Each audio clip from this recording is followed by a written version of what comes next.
We're an absolutely wonderful group of women who can make great things happen in the world. We, you, I, the alumni are all now part of the Karama Network. This is a network whose roots find nourishment not only from the alumni and the members that May spoke about, but also from the best of human history. You've already heard from our founder, Dr. Al-Hibri may well tell you before she finishes about the contributions of Islam to the formation of the Constitution of the United States. Our founding fathers were aware of the impact of the Dark Ages in Europe and are grateful for Islam's leading role in saving civilization during that time. I hope that is something you know about. If it is not, you should. This Law and Leadership program is our way of seeking to repay that debt in part. And we do that realizing that we are constantly in the midst of change. Dr. Al-Hibri talked about a gradualist approach to change. I want to look at change in a minute. I want to talk to you briefly about four things. This change that surrounds us.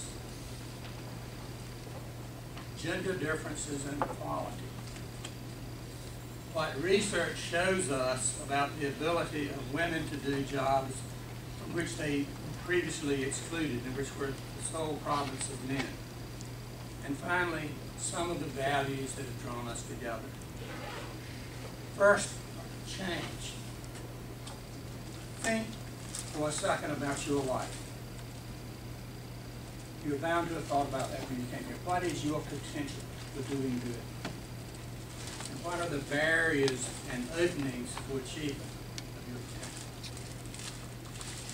Think about that. Now, think about the lives of your grandmothers. Put them in your mind. Could your grandmothers, when they were your ages, in more than a dozen countries around the world, have possibly imagined you, their granddaughters, gathered here today? Think about that. Now imagine in the future that you have granddaughters or grandnieces. What will their lives be like? Understand, as Dr. Al-Hibri intimated, you cannot invent the future for them, but you will influence those futures for better or for worse by what you do or by what you choose not to do. I want to share with you a timeline that shows a 5-year generational history of women in my family, not because they were from the United States. I want to show you anything about the United States, but because I want to make Dr. Al-Hibri's point that this change and these cultures that we're talking about and the struggles that we have are really universal. And I want to put this history in the context of the United States and world history in order to demonstrate how change works and how it might work, and to show also that the gradualist change can accelerate in some instances. This is a timeline exactly 1 century. My grandmother, my mother, my wife, my sisters, my daughter, and my sons and their children, all of whom are women. I have 5 granddaughters and no grandsons. And I don't want a grandson. I'm afraid that a man would destroy the wonderful chemistry that we have. A century ago, Beth Davis and Ann David Harris, then your age, they were at a range of ages, just as we have a range of ages here, knew women who had been born into slavery in the United States. It would require a great war to eliminate slavery. They did not have the right to vote guaranteed to them nationally. It was only in 1920, when the 19th Amendment to our Constitution was ratified, that women in the United States were guaranteed the right to vote. In the next generation, my mother, Selma Ann Harris Davis, had a comfortable middle-class life until her father died when she was young.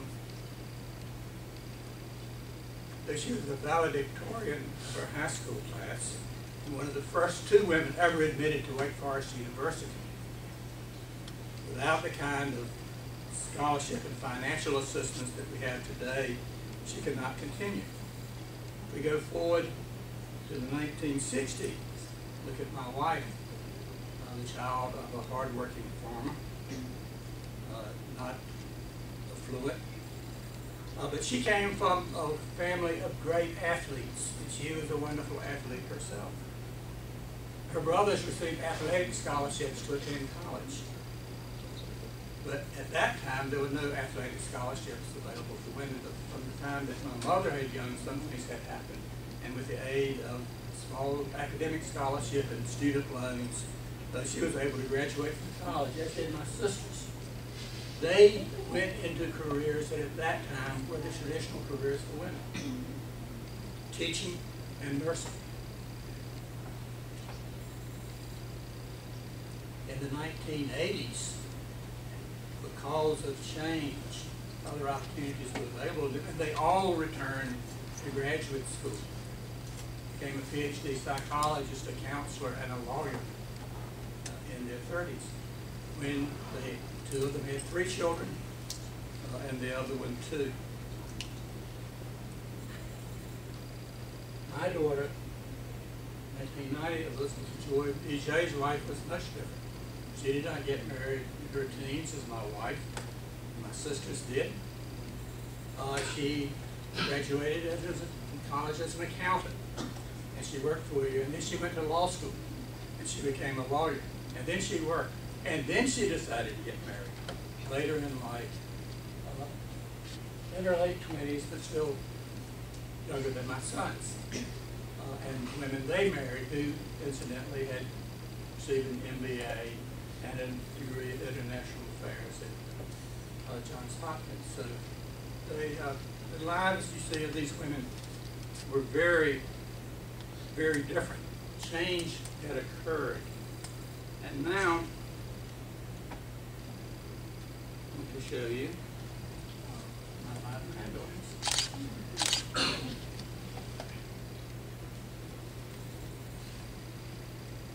These are evidence of my commitment to human rights, along with many other women that I've discussed. Century change. Look at how the change accelerated and how much more quickly it came as a result of the things that the women before had done. What is different? How are little boys different from my granddaughters? I said I don't want any young men coming in and destroying this chemistry. Men and women are obviously different in some ways, and I want to talk now about gender differences and equality. The interesting question is not about the differences. Why are they different? Much of this difference may be caused by nature, some by nurture. The question is, how much nature, how much nurture, how much is culture, how much is the way we are raised? In 1872, there was a woman in Chicago named Myra Bradwell.